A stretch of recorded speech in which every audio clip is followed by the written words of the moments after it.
Because if you spend a lot of your time and money on customizing your asset, let's stick with the car analogy, you've pimped out your ride, right? You got the best tires on there, custom paint job. When you show up at the track, everybody else there knows that's your ride because that's your avatar. That's you in the metaverse. You actually don't just want to bring that identity to F1 Delta time. You want to bring it to Rev Racing. You want to bring it to the MotoGP track. You want to go everywhere in the metaverse with it because that's you. And that's how the community sees you. And community is at the heart of this because, of course, the metaverse is a shared place. The parallel for the metaverse is like the world. And the world is a really big place full of diversity and different communities. You see the metaverse as not just kind of gaming and VR and AR. You think that even some of the blockchain and the financial aspects and the owning of the information is a metaverse as well. Everything, yes, absolutely, because it's all connected. The metaverse without DeFi is like saying, well, I'm going to make a Hollywood movie, but I don't need financing. It's absurd. One needs the other. That's how commerce functions. And so now the underpinning of the metaverse, of course, is DeFi. Our job is to keep all of this open because what will happen is that Facebook will try their best to come forth with a solution and say, look, we just came up with the Facebook blockchain and it has everything that you need. Come and build on the Facebook blockchain. But we've heard that siren's call before. Our job in the blockchain industry is to continue to innovate quickly because we're already getting to the scale where we become too big, basically, to purchase. If 2021 was anything to go by, we're very excited about the future.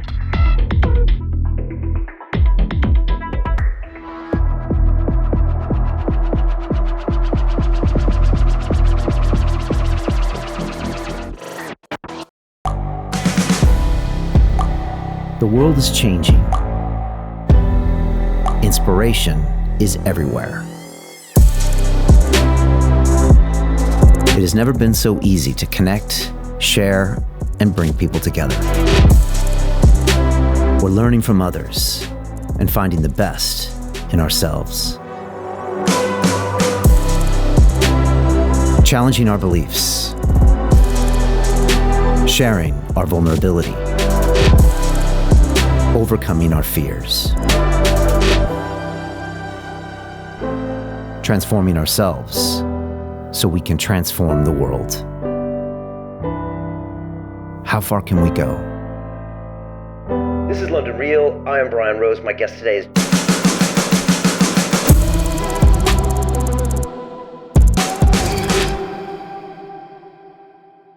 This is London Real. I am Brian Rose. My guest today is Robby Yung, the technology entrepreneur, investor, and gaming pioneer. You are the CEO of Animoca Brands, the world-leading digital entertainment company specializing in blockchain gamification, artificial intelligence, and other technologies. Your mission is to deliver true digital property rights for all. In the last year, Animoca Brands has seen a remarkable rise to prominence and is now valued at $2.2 billion after your recent $65 million raise. You began your career in technology, building wireless telecom networks in China and Indonesia, while also founding one of the biggest integrated media companies in the region. You joined the Animoca team in 2012, and as CEO took the company public in 2015. In the last 3 years, your focus has been on blockchain gaming, where you believe it is crucial we create an open metaverse that is managed and run by the community. Robby, welcome to London Real. Ryan, great to be here. Thank you for having me. Hey, it's great to have you here. And again, big shout out to your founder, Yatsu, who we spoke to, I think, about 3 months ago. And, really appreciate what you guys are doing at Animoca Brands. Yat really opened my mind and our whole community's mind to this piece of the puzzle that is the metaverse that plugs into blockchain, crypto, DeFi, NFTs. And, Robby, I'm learning. I think I'll always be learning. But, I never really understood how everything is related. And one of the things that Yat really impressed me by saying is he said, Brian, without DeFi, we might not be in the place we are. We might not have the future we have. And it was just interesting to see someone from the metaverse just acknowledging other parts of the ecosystem. So it was a powerful conversation. I'm looking forward to today. I want to start off by maybe asking you a basic question, because everyone I meet, I'm trying to get them into blockchain and crypto. So I get them MetaMask wallets, and I had my 17-year-old daughter in here. We had a 90-minute conversation just like this. And afterwards, she got a MetaMask wallet. She got some Ethereum. She got an NFT, which quite frankly, Robby made me the coolest dad in London for at least a week. Then my mom, she's 78 years old. She lives in San Diego, California. She owns property. That's what she does for a living. She runs some property she's owned for like 30 years. Now she has a MetaMask wallet. She has Ethereum. She has some stablecoin, and I sent her some Chainlink, because she gave birth to me. So I figured might as well give her some of that. But Robby, when I try to explain the metaverse, it's hard for my mom to kind of take that next step. And I was wondering, how would you explain it to someone like my mom?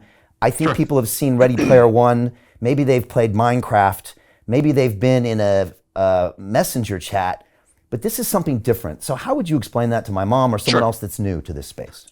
I think the easiest way to explain it is to just think of the metaverse as, it's a bit of an all-encompassing term like internet. But the metaverse is really what we're now calling Web3. It's the next version of the internet. And the main difference is that, 10, 20 years on, we have a couple of interesting technologies. Number one, computing technology has gone through the roof. So, we have smartphones in our pockets that have processing power we couldn't have dreamed of 20 years ago. And more importantly, we now have blockchain. And what blockchain does is blockchain allows us to have a secure economic underpinning to the internet. So basically what we had before was we had the free internet, as in everything is transacted for free. You download, you upload, etc., and it's all free because there's no way to securely exchange value. And we came up with solutions which were the best that we could manage at the time. So we have e-commerce, we have two-factor authentication, we have things like streaming services. So, you download things from YouTube and Spotify and Netflix, but we don't have proper digital rights management, which is why we have streaming services, because these are all sacrifices because the tech wasn't there. Now we have blockchain. And I say that as if it's something new. It's not. Blockchain's been around for a decade. But what I think the metaverse concept is doing is bringing blockchain to a mass audience, because blockchain began in the fintech community for financial services around Bitcoin originally, as you know. And so I think the idea is that now that we're sort of bringing it out of what was perceived as a niche application, I mean, not that finance is niche, obviously we all need money, right? But it was viewed as a niche application. And I think bringing it out into consumer entertainment, for example, which is where we sit, is a way to really bring mass adoption to blockchain, because we see, gaming as being kind of the tip of the spear of that movement, because gaming also over the last 20 years has basically eaten all of the rest of entertainment. Gaming is by far and away the biggest entertainment medium. It's bigger than feature film, music, television, all combined, essentially. Yeah, I think Yat was dropping some numbers on me, and I was blown away that gaming was bigger than, like you said, music and film. And most people don't realize it's that massive of a market. Yes, the only thing bigger than gaming is U.S. television advertising spending. Okay. That's still the king of all media spending. But gaming is $200 billion a year. All film box office and recorded music and everything's barely $50 billion probably. And you can get that out of 10 of the top 10 games in the world. So gaming has eaten the rest of entertainment, but also what it means to game has changed. So gaming used to be a single player experience. When you and I were kids, we had consoles and you had two controllers on your console, and that was the limit of the experience. Today, gaming is something completely different. And ask your kids or anybody's kids who play Roblox and Minecraft and Fortnite and all these massive multiplayer experiences.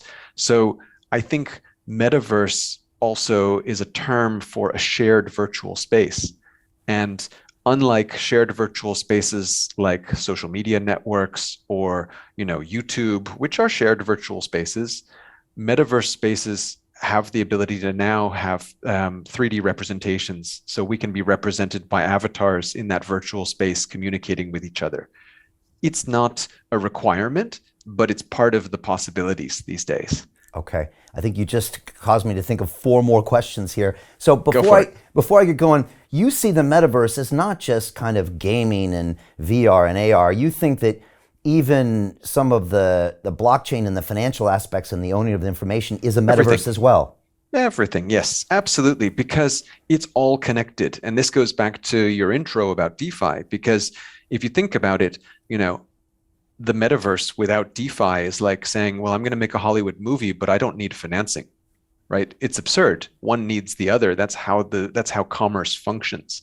And so now the underpinning of the metaverse, of course, is DeFi, because all of these blockchain protocols are based on open and freely composable assets, which means that we can make a game, for example, an entertainment experience, and we can plug in DeFi protocols into it to allow players in those entertainment environments to take their assets and transmit them over to DeFi protocols so they can do fun things there. I give you an example. We made a game with Formula One called F1 Delta Time. As you would expect, it's a racing game. You buy Formula One cars, you race them around the track, you compete for prizes, all the things you would expect from a racing game. But some guys over at a company called NiftyFi, which is a DeFi protocol, lending protocol, they came up with a solution that, they give DeFi loans to people who are interested in, trading crypto, etc. And they accept F1 Delta Time cars as collateral for DeFi loans.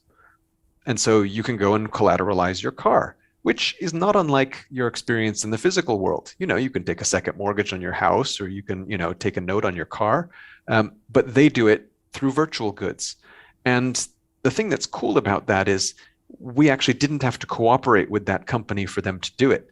They can just choose to accept the asset, just the same way that the pawn shop down the street can choose to accept my gold watch as collateral if I want to get a loan there without having to ask, Rolex or whoever makes the watch, because these are open, freely composable assets that are owned by the players.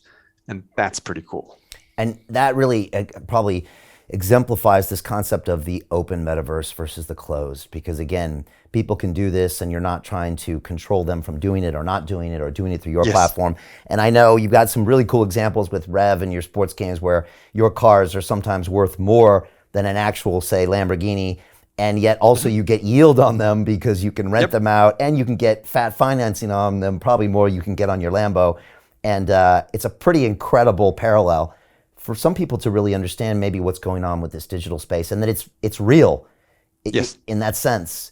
And the economics are better than owning a massively depreciating Lamborghini in your garage. So that's very interesting. Just to finish off on the metaverse, so you see Bitcoin is part of the metaverse and Ethereum is part of the metaverse because it's basically an exchange of information and value that's maybe not in person, but it's a digital communication. So it's just as much the metaverse as a game or a WhatsApp group or a VR experience. Yes, absolutely. Well, because the metaverse itself we think of the metaverse, the parallel for the metaverse is like the world.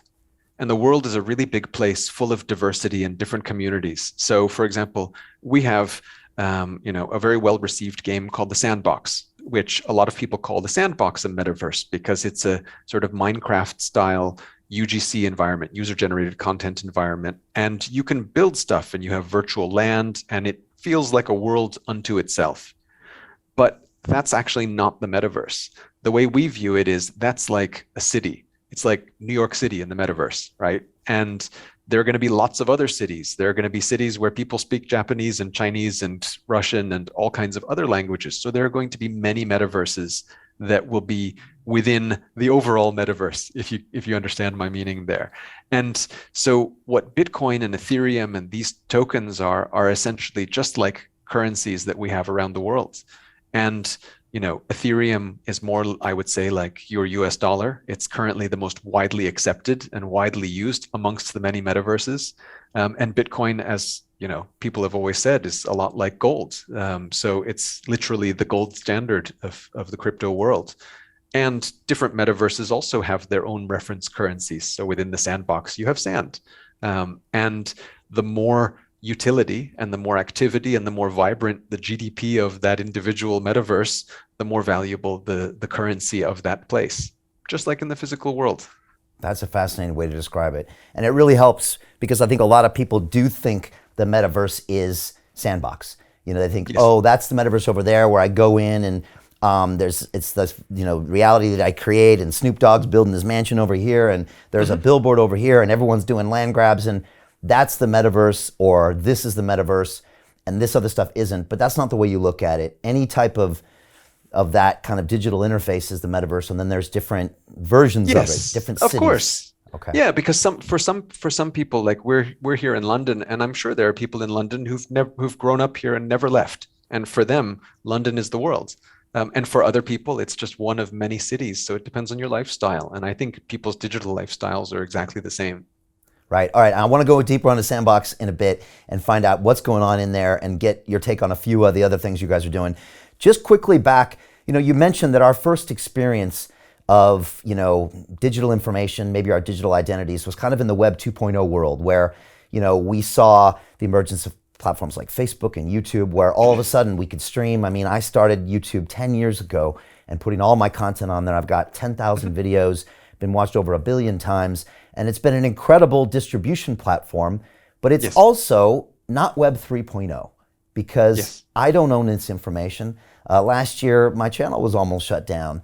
And I not only almost lost maybe all my videos, Robby, but I almost felt like I lost part of my identity, because this was my life for 10 years and then it was gone at one point. And I might have had a hard drive with them here, but I didn't have the community and the links and the shares and the comments. And so I think you're trying to really emphasize that this open metaverse, this Web 3.0, is where not one gatekeeper controls the information, makes the rules, and we're allowed to go ahead and take our assets here and there. And maybe you can speak on this, because this is an important concept. I think Yak called it digital colonialism, where sometimes we've been stripped of our information and it's been sold back to us because we grew up in an era where we don't understand we should own our information. So maybe you can speak on that.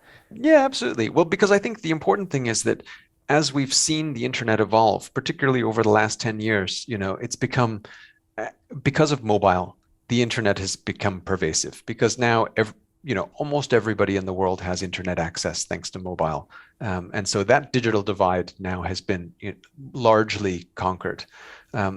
But I think the way that we interact with those devices has still become subject to certain centralized platform rules. So if you're accessing on mobile, typically, Google and Apple play a role in all of the content that you see. And that may not involve censorship or screening, but it may involve, the type of economic model. So for example, famously, for developers who put apps in the app stores, they have to pay a 30% fee to Apple and Google of all the revenue they earn there. And same thing with your YouTube channels. You have to share advertising revenues with YouTube. And in exchange, obviously, they provide you that platform. But the difficulty is that it's very much, become oligopolistic, because YouTube has incredible reach. There are other streaming platforms available, but they have less reach. And because of the incredible power of YouTube, you as an influencer there don't have a whole lot of say in the negotiation over your terms of service with YouTube, Amen. Which is unfortunate. Yeah. You should be able to establish that, more directly with your customer base. And I think part of the issue there is that there has not, before now, there's never been a great way for you as an individual or as a small business or even a big business to be able to level that playing field a little bit. There are very few companies in the world who can go to YouTube and say, I'm so important and give you so much business that we can negotiate as equals. Maybe Facebook can, for example, maybe Apple can, but not many others. And so what blockchain does is it levels that playing field because it gives everybody equal access. So here's an interesting concept. If you think about esports, so esports is very important to us in the video game business.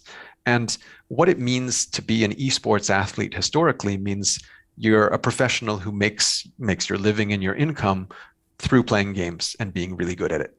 But the way you make your income is actually through sponsorship. So you're really good at playing League of Legends or something. And so sponsors somehow find you, or you find an agent and you sign a contract and you get sponsored.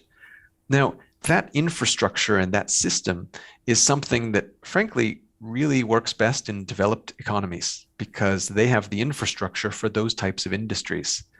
Now, if you come and play some of our games, what it means to be an esports athlete in F1 Delta Time or Rev Racing is completely different, because you come to the game, you play, if you win, you get your prize, right? It goes straight into your wallet.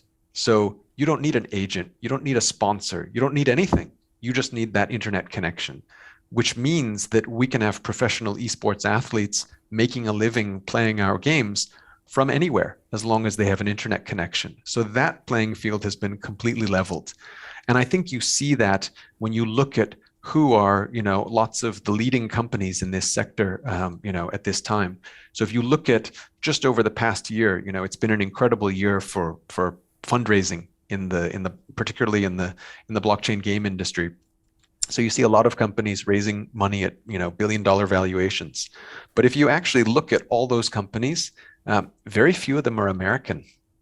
Unlike the last 20 years in technology, most companies that achieve that kind of financial scale tend to be from Silicon Valley, because there was this relationship between innovation coming out of the greater Stanford, Palo Alto ecosystem and Sand Hill Road and the venture capital industry. But now, if you look at companies like Dapper Labs with NBA Top Shot, or Sky Mavis with Axie Infinity, or So Rare, for example, there's 3 top blockchain game companies, all with valuations north of $3 billion, none of them American, right? One is French, one is Vietnamese, and the other one's Canadian. And that's fascinating. It means that you can have that kind of success and innovation literally from anywhere, as long as you have an internet access. And that final fact is ultimately a sign that capital is coming from different places, as in coming from, or capital is being also distributed quickly on a different basis based on blockchain. Yes. Is that why that's fundamentally happening? Yes, and it's not. There aren't the traditional gatekeepers of investment banking and venture capital. Yeah. So it's not about who you know. It's about, I have this great project, I put it on the internet, everybody finds it, and in the capital comes into the project. And actually, in order to have a successful, for example, blockchain game, I don't need to have, $50 million upfront from an investment firm. I can actually now create in-game assets as NFTs, and I can just sell them to my customers from day one. Yeah, it's a very different model. It's like democratizing the capital structure. And I was having this conversation with somebody recently, Robby, and they said, the term private equity, if you think about it, it almost says what it is. A private small group of very wealthy people get access to early stage deal flow. And when I have a bunch of my DeFi Academy students on my Zoom call the other night, and I said, raise your hand if you got access to the Series A round of Facebook back in 2007. And nobody raises their hand. I'm like, yeah, of course you didn't. Because Peter Thiel got the call and a few others got the call, and they put the money in. And later when it IPO'd, you might have had some access. But back then, even if you're in Silicon Valley, you probably wouldn't have seen the deal. You had to be part of the group that was in the group. Nowadays, though, these tokens they're liquid. There's over 15,000 tokens on CoinMarketCap, which brings its own issues, okay? Yes. But at least you have access to capital, access to investors, and then, like you said, also, tokens for users and a bunch of other things I'm probably not mentioning. And that completely democratizes finance in some way. Yes, and it's actually so much more powerful, because when you think of the power of all of those people who have been denied that access before, it's actually much greater than the power of the smaller group. Often we talk about how the 1%, this is a popular topic in American politics, how the 1% control, I don't know what the number is, 50% of global capital or something like that. However, the other 50% still control a hell of a lot of capital. And I think that's what we start to see, is that, there's been a lot of gatekeeping. Sometimes, rightly so, there should be legislation and laws to protect consumers, obviously, from getting scammed and things like that. That's important. But unfortunately, often those laws have had unintended consequences of also denying amateur investors and sort of mom and pop investors from opportunities, because, just because you have more money shouldn't necessarily make you a more sophisticated investor, right? It's about what you know, not what you have. Yeah, it's a powerful, and it's one of the first times I'm actually seeing it, after working a long time in the markets and Wall Street, just to see that There's this completely new source of liquidity, of value exchange that's also now peer-to-peer, so you don't have those traditional tech gatekeepers. Robby, I love your comparison with esports because I feel a bit like an esports athlete, you know? I can play these games, I can use YouTube and these platforms, but I can't make money off them. Actually, strangely enough, YouTube demonetized me last year when they weren't happy with some of my content, so I haven't made a cent from them in a year. And if I want to make money, I have to find other ways to make money because the gatekeepers make the rules. And again, I might have 2 million subscribers on YouTube, but like you said, there's very few people who can negotiate terms, not to mention, first of all, maybe just publishing terms, let to mention economic terms. You can't do it. So I have to find other revenue models and go find sponsors and partners and create digital products, which is great. But like you said, with the esports people, they have to do the same thing because again, they don't have access to the capital of the game or the rules. Now with Web 3.0, it makes it different for me, for them, and I guess for everybody in the ecosystem because they have ownership. Yes, which is why you see something like obviously in our industry, Axie Infinity has been the big success of this past year. And it's, for people not familiar, it's the most successful blockchain game of the year. And to give you an idea of the scale, they turned over $1 billion of in-game transactions in the month of August, which basically blew everybody's mind until September when that number was $2.5 billion. And so the idea that much economic value is changing hands in a game is stunning. However, it's stunning because we also look at it through the traditional lens of gaming, which is to say we expect that the game publisher would take 70% of that revenue off the table. But that's actually not what happened. Sky Mavis, who's the producer of the game, they take 4.5% of all the economic activity in the game. And as you would appreciate, that's on chain, so you can verify it. And it's the reason that it generates that economic activity is precisely because it's peer-to-peer, because it's more fair and equitable for the players. They're happy to spend money in the game because they're getting things in return. And they know that those transactions are for their own benefit. It's not just to line the pockets of the developer. And so we're seeing entirely new business models being created based upon a much fairer ecosystem of providing platforms where people can, exchange economic activity directly between themselves. So in that case, it's very similar to DeFi. It's just different types of transactions, in this case, centered around entertainment. Let's go deep for a few minutes in on Axie Infinity because I know you guys were early investors. I went on Axie 2 months ago, Robby, and I'm 50. I haven't gamed in a while. I used to have an Atari console back in the day. It was amazing. I used to have a Nintendo. I used to play games on my Apple II Plus. Castle Wolfenstein came up the other day when I was talking to the Engine co-founder on Friday, and it brought back memories. But I haven't gamed in a while, but I thought, you know what? I'm in this space. I'm talking about it. I need to find out what's going on. So I got on. I went and got my ETH wallet fattened up. I went and bought my 3 Axies. I got them in the game, and I started playing. I'll be honest, in the first 2 minutes, one of my Axies died, and I was freaking out. I thought, that's $300 gone. But then he reappeared, and it was all good. But I could start to really understand that, okay, I had to buy into the game and buy Axies that other people had spent time creating. So I was giving them their capital back, and then I could play these and then get the tokens, and I could start to see how this was very different than any other game I had played. Maybe you can talk about Axie and how this became this play-to-earn model that I know employed tens of thousands or more people, say, during the Philippines, during COVID, and how it completely changed the game of how we understand blockchain gaming. Sure, absolutely. So Axie Infinity at its heart is, it's an idle battle game, and it's a relatively simple game from a gameplay standpoint. So don't expect, Grand Theft Auto or something like that. It's a mobile game, and it's fun. And it's got cute characters. People like to collect them. And, the guys at Sky Mavis have been plugging away at building this title over the last 4 years. So this is not an overnight success. And I think that's important to state because when you see a lot of the success in the blockchain game industry this year, most of those products have been out in the market for a long time. So companies have been really putting in the hours to create these great products. What happened at Axie Infinity is they solved the age-old problem of gaming. So the age-old problem of gaming is you typically have two different kinds of players in your game. You have players who have lots of time and very little money, and you have players who have lots of money and very little time. And how do you put those two constituencies together in the same place? The stereotype is, the wealthy corporate executive who plays games on their mobile while they wait for the lift or something like that, and the struggling student who has hours and hours to grind away in a game but doesn't have any money to spend.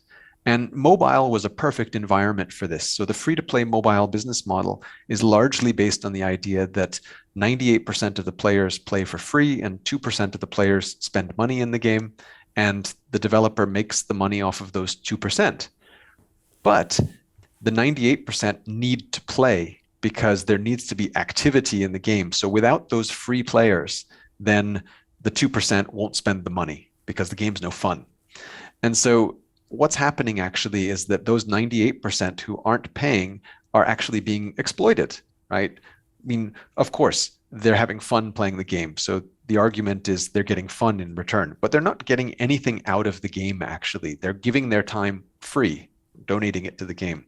So what Axie does is Axie allows those free players to monetize their time because there is a blockchain infrastructure providing an economic foundation to the game.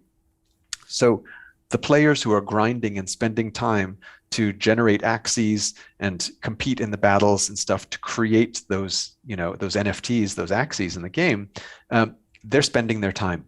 But they can then monetize their time by selling the Axies that they've created to people like yourself, right?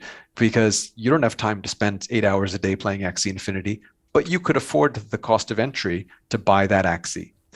And the exciting thing is, because those Axies, are free and composable assets, you can plug them into DeFi. You can stake them. You can get yield from them. You can do other things with them as well, outside of strictly the gameplay.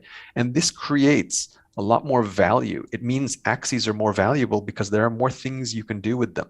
And so, somebody like yourself, who's a savvy DeFi investor, you come along and you say, well, actually, these Axies are kind of an interesting thing. It's like buying a painting or something else that's an investment asset that has the benefit of being fun at the same time.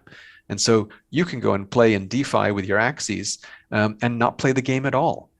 But by doing that and investing in the Axies, you're supporting the ecosystem and the people, for example, in the Philippines, who are spending 8 hours a day playing to generate those Axies that you just bought. So you're actually employing those people in an indirect way. So that's the basic play to earn model.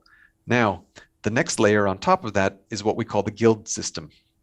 And so the guild system is an invention essentially to harness the power of players in order to fuel that whole engine. So what happened was that one of our friends who's a fantastic entrepreneur in the Philippines noticed that the Philippines had been hit really hard by COVID. There were a lot of people unemployed, and he was thinking, how can I sort of marry my love of playing this game, Axie Infinity, and do something for my local community where everybody's out of work. Maybe they could start playing Axie Infinity in order to make money in the game. But the problem they had was they couldn't afford the cost of entry because buying an Axie is expensive, particularly if you come from a developing country. And so he created software that allowed him to essentially rent his Axies to those players to allow them to use them to play in the game. And they would use their earnings in the game to pay the rent on those Axies. And this was how the guild system was born. And so he actually ended up onboarding literally millions of players into the game as a result of this, because he cut down the barrier to entry from the game. And so that's how this company called Yield Guild Games, or YGG, was created. But the cool part is that YGG, which is now, $1 billion business, and created an industry of guilds, of which, there are dozens and dozens of guilds around the world now playing different kinds of blockchain games. This was created on top of Axie Infinity, right, because Axie Infinity is an open platform. Wow. And that's the cool part. So I mean, although he's friends with all the Axie founders, he didn't need to cooperate with them at sort of that root level. Because it's an open platform, he can build his system on top. Yeah. It's so powerful when these open systems, they almost empower innovation because you're no longer in these walled gardens. You no longer have these gatekeepers. So you get to see value be created where in the past we would have never even known it would have existed because the gatekeeper would have said no a long time ago or tried to claim it, but they would have been too big, innovator's dilemma. They probably would have been focused on the one revenue model. And again, a lot of people could have been unemployed or lost value on the back of it. This guild, it's basically it's a finance play, really, at the end of the day, right? It is. So what the guild is essentially it's the Uber of Axie Infinity. So they've created a gig economy model on top because it's just like Uber, for example. If you needed the permission of Toyota or Mercedes in order to rent out the cars for a hire car service, it would stop right there. But the cars are owned by the drivers. So therefore they can do what they like with the cars and they can join Uber and they can use it to make a living. And the same thing is true with Axies and Axie Infinity. And I think, as you said, if this were the old world pre-blockchain model, what would have happened was there could have been that negotiation between the game developer and the player who says, I have a great idea. And the game developer would go, yeah, it doesn't sound very good to me. And they would kill it right there. Whereas if you look at a chart of the success of, Axie Infinity, number of players, amount of value traded exchanged in the game, etc., you can pinpoint the moment that the guild system got turned on, and it just skyrocketed after that. I mean, it literally, everybody benefited in such an incredible way from this explosion of activity. And so I think that's one thing that we see in open systems, because very often it's difficult for the people who are in control of a system to see that actually they're going to be much better off sharing, because often, it's counterintuitive. You think, oh, I want to keep the majority of this to myself because it's successful, because you just don't, you may not be able to see yet that actually, the best is yet to come, and you just haven't been able to see it yet. Yeah. That's a fascinating innovation, and I never saw it as almost like a finance play. And I've heard a bunch of analogies. Some people have said, think about a taxi medallion in New York City. It costs hundreds of thousands of dollars to buy, but you need drivers out there who might not have that money, but they can lease it or rent it or borrow it and then go drive a taxi, and they can make money and pay the owner. It's not the best analogy because I guess it's kind of a weird closed system, but that's maybe one way to maybe people understand. Yeah, if in the case of New York City, if after driving for a certain amount of mileage, you generate a new medallion. Right, yeah, exactly, which they need to get to there. Two other things just came to my mind. When I worked on Wall Street, I worked at Bankers Trust. It was 30,000 people, a big balance sheet, and we do all sorts of trading. But because it was based on dollars, it was somewhat of an open system. And what we saw was all sorts of brokers and other businesses spring up to service the banks. And I used to have brokers call me that would do interbank transactions because they knew that if they were anonymous and they could do some hustle, they could create these assets around us that would just kind of help the bigger machine work. And it ended up being like when you watch the Nature Channel, there's like the wildebeest and then there's the bird on the back, it's a symbiotic relationship, right? It's absolutely that. Yeah, it's absolutely that. And I think that's what we see because if you chart the growth of the blockchain industry just over the last 5 years, we had the ICO summer in 2017, and then we had a bit of a crypto winter, and then NFTs were invented at that time, CryptoKitties, but they had a slow start because general sentiment around crypto was very low.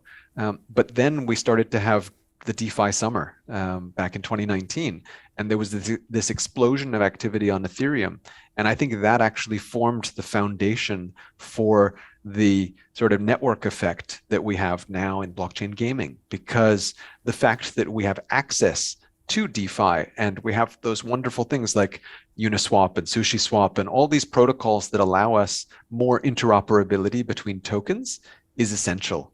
Because now what we can do is we can offer that kind of interoperability in our games too. So there's, if people want to have the Rev token to spend on in-game items in our Rev ecosystem, they can just go to Uniswap and get it. There's an easy way for everybody to get it. And because that infrastructure for onboarding users is now there thanks to DeFi, I think that's really helped gaming make a lot of progress. Yeah, and again, I really appreciate you and Yat kind of highlighting that, because it's very easy to get lost in your own, slice of the gaming metaverse and, just get all into Sandbox and not have your head up and just say, wow, all of this history and protocols helped to get us where we are today. Real quickly on that, I mean, so many of the people I've had on the show, including you guys, were doing hard work back in 17 and 18, some dark days, building the infrastructure that would now pay off today. I mean, Stanley Kulichev was building, the previous named version of Aave back then, and Taro Chitra of Gauntlet, and all these people were building in this wintertime where they had sometimes left, great jobs at S&P 500 companies to go work on something their friends all thought was still a scam. I mean, it was hard work done during the bear markets, when Google was built actually during the technology bear markets, that set up all these great protocols that everyone's using today. It's definitely an important thing to recognize. When I took a look at the financing involved in this market this year, I was completely blown away by what happened in the DeFi summer. And I just knew deep in my gut that this was something special. It actually reminded me a little bit of what we were doing in the 90s in derivatives in Wall Street, except it wasn't just 12 global banks with a balance sheet and 25 rocket scientist kids from MIT they hired. This is 20 guys and a dog in Tel Aviv, 15 girls and a cat in Singapore, putting these open protocols out, and then boom, Uniswap has more volume than Coinbase. It's super exciting, to say the least. Yes. Well, and particularly for older guys like us, because I find so much of the innovation is happening. I literally have people sending me business plans who are, barely in secondary school. Wow, that is exciting. And there's so much energy here in this space, and I love it. We get to that as well. You brought up NFTs, and I wanted to just get your take on the journey of NFTs and then NFTs for gaming. Obviously, we've been talking about NFTs to a certain extent because I bought a specific Axie to play Axie Infinity that was probably bred by someone who maybe was in the Philippines or other places. And now I have that item that I can probably use other places and fund. But talk to me about how you explain NFTs to people. Of course, we know the first versions, like you said, the Crypto Kitties and the early days, and then how they've evolved, and then what does that mean for gaming and going forward? Again, people like my mom are still kind of wondering what they are. Sure. So I think the important thing about NFTs is NFTs represent true digital ownership of assets, of digital property. So pretty much anything that we know of as a digital asset can be an NFT, whether it's a video clip or it's text or it's an image. And the first use case which took off has been the most simplistic one, which is art, a simple image. And I think that it has, it's taken off because of the fact that the community is so broad, thanks to instantaneous distribution, that all of a sudden art in this case is no longer confined to physical gallery spaces or people who can attend a Sotheby's auction or a Christie's auction. Art has been largely democratized thanks to blockchain, because we're able to transmit the ownership of that asset, not necessarily the copyright, but the ownership of the asset itself, from the seller to the buyer, and do so in a very secure, a perfectly secure, pretty much fashion. And that is novel. And that's why I think you've seen Christie's and Sotheby's, specifically jump in head first, because they understand what this means. To continue watching the rest of the episode for free, visit our website londonreal.tv or click the link in the description below.